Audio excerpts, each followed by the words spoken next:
There is a moment when you realize that the person you keep trying to convince, impress, explain yourself to, or win over has never actually been holding the power. You just kept giving it away. Every time you react to an insult, you give someone access to your emotions. Every time you rush to answer someone who deliberately provokes you, you prove that they can control your attention. Every time you over-explain yourself to someone determined to misunderstand you, you place your value in their hands. And this is where the psychology of ignoring becomes interesting. Because ignoring people is not really about silence. It is about control of attention. One of the most powerful psychological shifts you can make is learning to stop rewarding disrespect with your attention. Most people think disrespect is defeated by confrontation. They believe that when someone crosses a line, they need to immediately respond, explain themselves, demand an apology, or prove that they will not tolerate being treated badly. But sometimes the reaction itself becomes the reward. Think about what happens when someone deliberately provokes you. They say something insulting. They make a subtle comment designed to get under your skin. They ignore you and then suddenly return when they want something. They create unnecessary drama and wait for you to react. The moment you become angry, defensive, emotional, or desperate to explain yourself, they have received exactly what they wanted, your attention, and attention is powerful. People naturally repeat behaviors that produce results. If disrespect consistently produces an emotional reaction from you, the person learns that disrespect works. They may not consciously think about it in those words, but psychologically, the pattern becomes established. Push this person, and they react. Withdraw from them, and they chase. Criticize them, and they defend themselves. Challenge them, and they start explaining. You have become predictable. And predictability creates influence. This is why one of the strongest responses to disrespect is sometimes no response at all. Not because you are weak, not because you are afraid of confrontation, and certainly not because you have nothing to say. You simply recognize that not every behavior deserves access to your emotional energy. Imagine someone throws a small insult at you and expects you to become defensive. Instead, you remain calm and continue with what you are doing. They try again. You still don't react. They become more obvious. You still refuse to give them the emotional reward they were searching for. Eventually, something changes. The behavior stops producing results. And when a behavior stops producing results, its power begins to disappear. This principle applies far beyond insults. It applies to people who constantly create unnecessary conflict. It applies to those who use jealousy to get your attention. It applies to people who disappear just to see whether you will chase them. It applies to those who repeatedly cross boundaries because they have learned that your warnings have no consequences. You don't have to announce your withdrawal. You don't need to say, "I'm ignoring you now." You don't need to write a paragraph explaining why you are disappointed. You don't need to make a dramatic exit. Your behavior can communicate the message more clearly than your words ever could. If someone repeatedly disrespects you, reduce their access to you. If someone constantly brings chaos, stop volunteering your attention. If someone tries to provoke you, refuse to perform emotionally for them. If someone wants an argument, don't automatically accept the invitation. This is not about becoming cold or arrogant. It is about understanding that your attention should have standards. You should not give the same level of access to everyone. Some people deserve conversation, some deserve a boundary, some deserve a second chance, and some simply deserve distance. The mistake many people make is believing that being a good person means being endlessly available. It doesn't. You can be kind without being accessible to everyone. You can be respectful without tolerating disrespect. You can forgive someone without giving them the same level of access they previously had. The moment you understand this, your behavior becomes different. You stop reacting to every comment. You stop defending yourself against every accusation. You stop trying to correct every misunderstanding. You stop giving unlimited emotional energy to people who have demonstrated that they will misuse it. And perhaps most importantly, you stop confusing attention with power. The person who provokes you does not automatically have power over you. They only have power if you give their behavior control over your attention, your emotions, and your actions. So when someone attempts to pull you into unnecessary conflict, pause before responding. Ask yourself whether responding will actually improve the situation or simply give the other person another opportunity to control your emotional state. Because sometimes the strongest message you can send is not an insult, an argument, or a threat. It is the complete absence of the reaction they were expecting. The moment someone realizes they can control your emotions, they no longer need to control your actions directly. All they have to do is press the right button and wait. They know what makes you angry, what makes you jealous, what makes you insecure, what makes you defensive, and what makes you desperate for approval. Then, whenever they want a reaction, they use it. This is why emotional control is one of the most important forms of psychological strength. Most people believe being powerful means being intimidating, dominant, or difficult to challenge. But real strength often looks much quieter. It is the ability to experience an emotion without immediately obeying it. Someone can insult you, and you can feel anger without becoming aggressive. Someone can ignore you, and you can feel rejected without chasing them. Someone can criticize you, and you can feel uncomfortable without desperately trying to prove them wrong. The emotion can exist without becoming your commander. Think about how quickly people lose control when they feel disrespected. One sentence can transform their entire mood. Suddenly, they are replaying the conversation in their head, imagining what they should have said, constructing arguments, planning revenge, or sending messages they will later regret. The original event may have lasted 10 seconds, but they allow it to occupy their mind for hours. That is the hidden cost of reactivity. Someone else created the stimulus, but you continue producing the emotional response long after they have walked away. The person who understands this begins creating distance between the event and the reaction. Someone says something provocative, pause. Someone sends an emotional message, pause. Someone suddenly becomes cold, pause.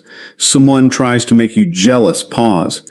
That pause may seem insignificant, but psychologically it changes everything. It gives your rational mind an opportunity to catch up with your emotional mind. Instead of asking, how do I feel right now? You begin asking, what response actually serves me? Those questions produce very different behavior. Emotion wants immediate relief. Discipline wants the best outcome. Sometimes the best outcome is speaking clearly. Sometimes it is setting a boundary. Sometimes it is walking away. Sometimes it is allowing the other person to reveal more of themselves without interruption. But none of these decisions should be made simply because someone successfully triggered you. When people know you react instantly, they can predict you. And once they can predict you, they can influence you. Imagine someone who knows that mentioning a certain subject will make you angry. They don't need to argue with you. They simply mention it. You do the rest. Imagine someone who knows that withdrawing affection makes you chase them. They don't need to ask you to follow them. They simply become distant. Imagine someone who knows that accusing you of something will make you over-explain yourself. They don't need evidence. They only need to make the accusation. This is why you must become careful about the emotional patterns you demonstrate.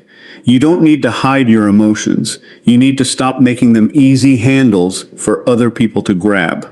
That means learning to sit with discomfort. Not every unanswered message requires another message. Not every insult requires a response. Not every accusation requires a defense.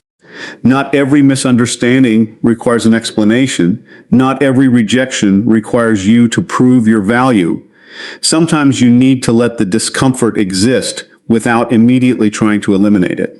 This is where emotional strength develops. You become comfortable with silence. You become comfortable with uncertainty. You become comfortable with someone being temporarily disappointed in you. You become comfortable with not being understood. You become comfortable with walking away from situations that demand a version of you that you no longer want to be. And as that comfort grows, manipulation becomes harder. People may still try to provoke you, but their attempts no longer produce automatic behavior. You begin observing your emotions instead of becoming them. You notice anger without becoming anger. You notice fear without allowing fear to make the decision. You notice insecurity without allowing insecurity to dictate your behavior. You notice the desire for approval without immediately seeking it. That is when emotional control becomes practical rather than theoretical. The goal is not to become cold. The goal is not to become emotionless. The goal is to become the person who decides what happens next, even when the emotion is intense. When you stop talking long enough, people begin showing you things they were able to hide behind words. This is one of the most overlooked psychological advantages of silence. Most people are uncomfortable with empty space, so they rush to fill it. They explain themselves, defend their intentions, ask more questions, offer reassurance, and keep conversations alive even when the other person has already revealed enough through their behavior. Silence changes that dynamic. When you stop trying to control the conversation, you create room for observation. Instead of constantly asking someone what they think, you can watch what they actually do. Instead of trying to convince someone that you deserve respect, you can observe whether they naturally give it. Instead of demanding an explanation every time someone becomes distant, you can step back and see whether they make an effort to reconnect. People reveal themselves through patterns far more reliably than through promises. Someone can tell you they care about you. That statement means very little without consistent behavior behind it. Someone can tell you they respect your boundaries, but their actions will eventually reveal whether they actually do. Someone can promise that they will change, apologize repeatedly, and say everything you want to hear. But when the opportunity comes to repeat the old behavior, the truth appears. This is why silence can become a form of observation. You don't interrupt the evidence. You don't rush to explain away contradictions. You don't immediately rescue someone from the consequences of their own behavior. You simply watch. And when you watch carefully, patterns become visible. You begin noticing who only contacts you when they need something. You notice who becomes hostile when you disagree with them. You notice who respects you when you say no, and who suddenly changes when they cannot get what they want. You notice who is kind when everything goes their way, and who becomes cruel when they are frustrated. These details are often more valuable than anything the person could tell you. The problem is that many people talk themselves out of what they observe. They see a pattern, but then they hear an explanation. They experience disrespect, but then they hear an apology. They notice inconsistency, but then they hear a promise. They recognize manipulation, but then they hear an emotional story designed to make them feel guilty for noticing it. Words can create confusion. Parrots create clarity. This does not mean you should become suspicious of everyone. It means you should stop allowing words to automatically override evidence. Silence gives you the opportunity to ask a better question. Not, what are they saying? But, what are they consistently demonstrating? That question can save you from countless unnecessary conflicts. Imagine someone becomes unusually distant. The instinctive response is often to chase an explanation. You send a message asking what happened, then another. You begin analyzing every interaction. You start assuming you did something wrong. But what happens if you simply step back? Now you get information. If they care about maintaining the relationship, they may reach out. If they have a legitimate issue, they may communicate it. If they were simply testing whether you would chase them, your silence removes the test's reward. And if they disappear completely, you have learned something that another 100 questions may never have revealed. Silence does not always give you the answer you want. It gives you the answer you need. There is also power in allowing other people to speak more than you do. When someone feels that they have to fill the silence, they often reveal more than they intended. They explain their motives. They justify their decisions. They contradict themselves.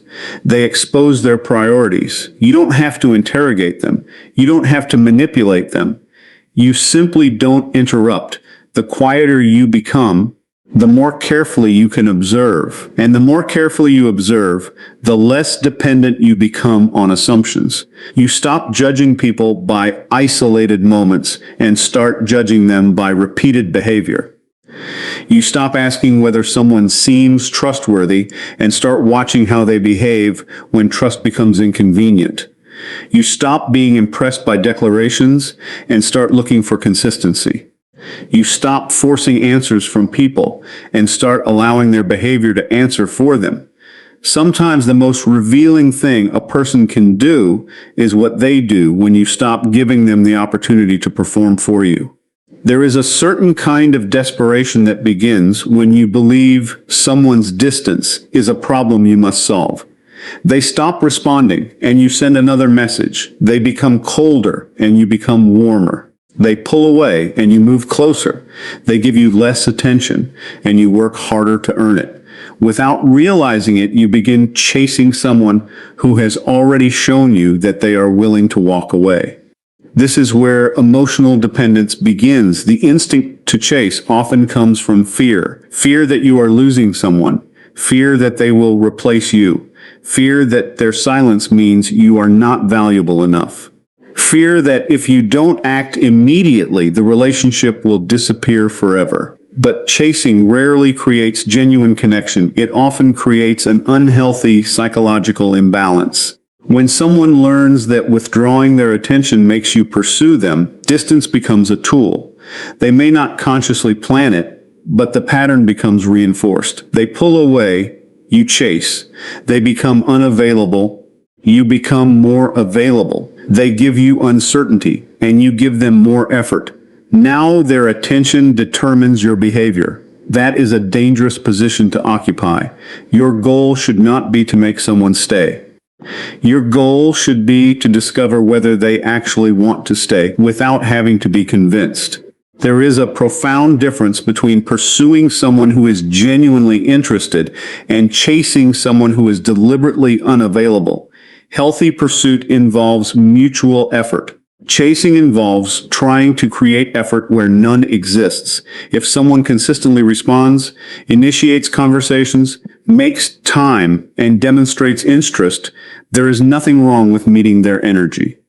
Relationships require effort. Connection requires vulnerability. You cannot build meaningful relationships by pretending you don't care. But there is a line between expressing interest and abandoning your self-respect. The moment you begin repeatedly asking for attention from someone who repeatedly withholds it, you have crossed that line. You are no longer connecting. You are negotiating for access. And the more you negotiate, the more you communicate that their approval is worth more than your own peace. This is why stepping back can be so powerful, not as a manipulation tactic, not as a strategy to make them miss you. Not as a way to punish them. You step back because you want to see what happens when you stop carrying the entire relationship. If you stop initiating, do they initiate? If you stop solving every conflict, do they attempt to repair it? If you stop constantly checking in, do they wonder where you are? If you stop making all the plans, do they make any? These questions are not about playing games. They are about observing reciprocity, because relationships become exhausting when one person is always moving toward the other, while the other person is always moving away. You cannot build stability by constantly pursuing someone else's instability. And sometimes people need to learn that your absence is not a threat. It is simply the natural consequence of their choices. If they choose distance, you don't have to fight them for closeness. Let them have the space they requested.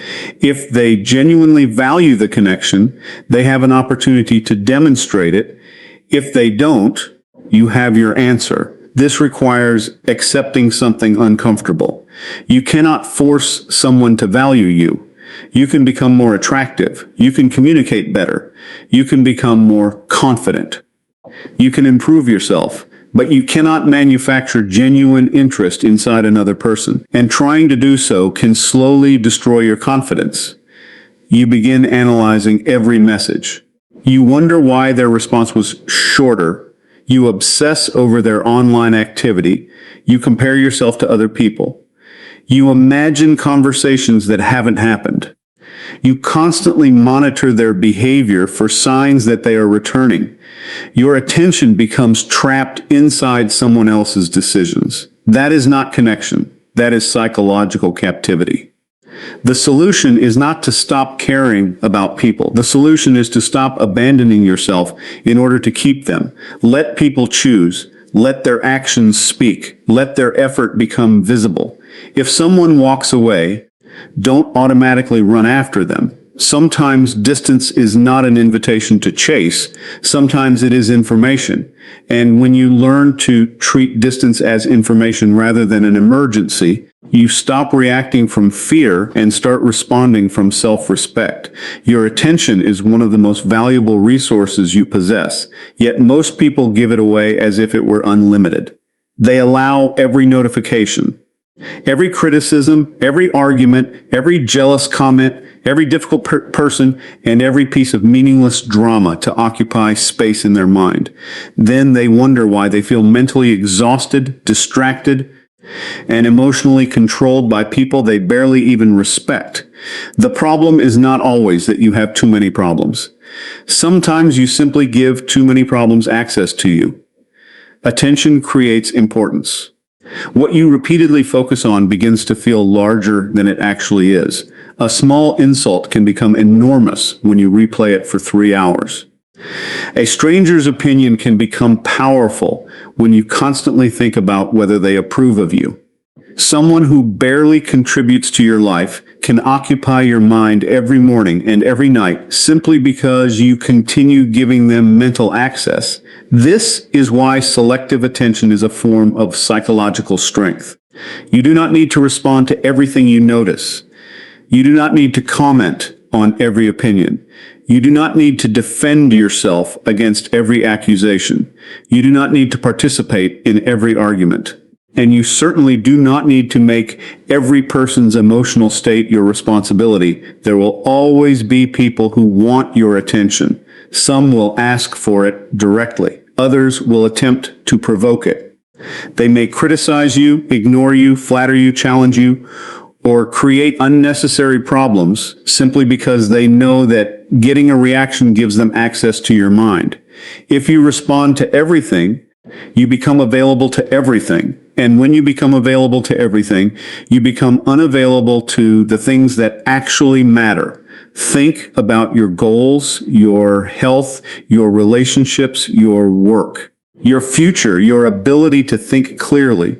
These things require attention. But if your mind is constantly occupied with what someone said about you, who viewed your profile, why someone didn't respond, what someone might be thinking, or how to prove yourself to someone who doesn't value you, then your attention is being spent without producing anything meaningful. This is how distraction becomes a form of self-sabotage.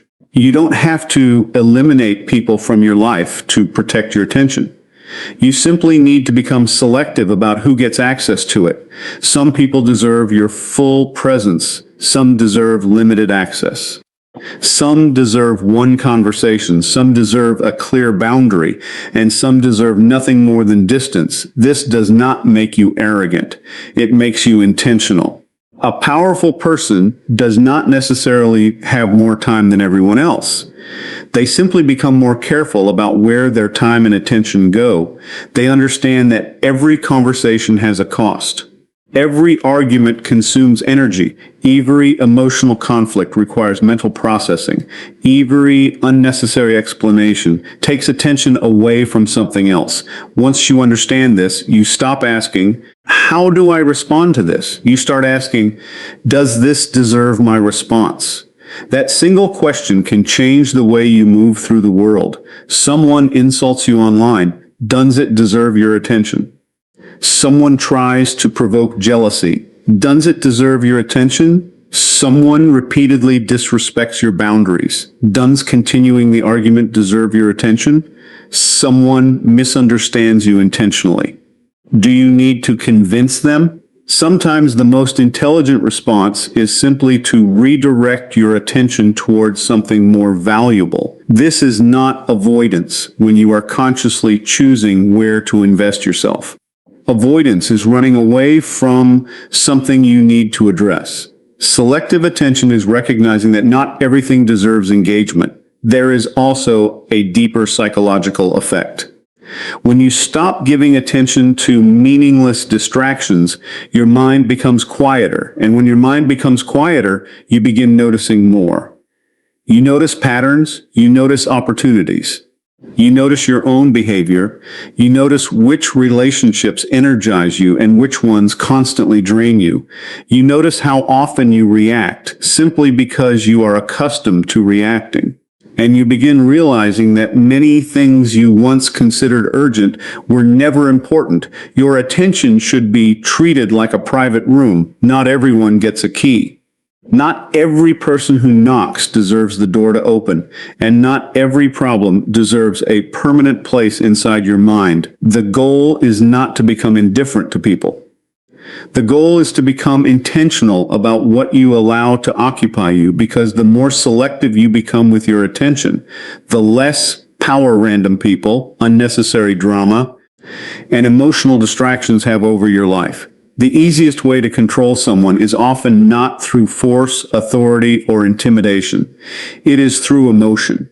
If someone knows what makes you angry, what makes you insecure, what makes you jealous, what makes you desperate, or what makes you afraid of rejection, they have discovered a pathway into your behavior. They don't need to control your entire life. They only need to know which emotional button to press. This is why emotional discipline is one of the greatest forms of personal power. The goal is not to become emotionless.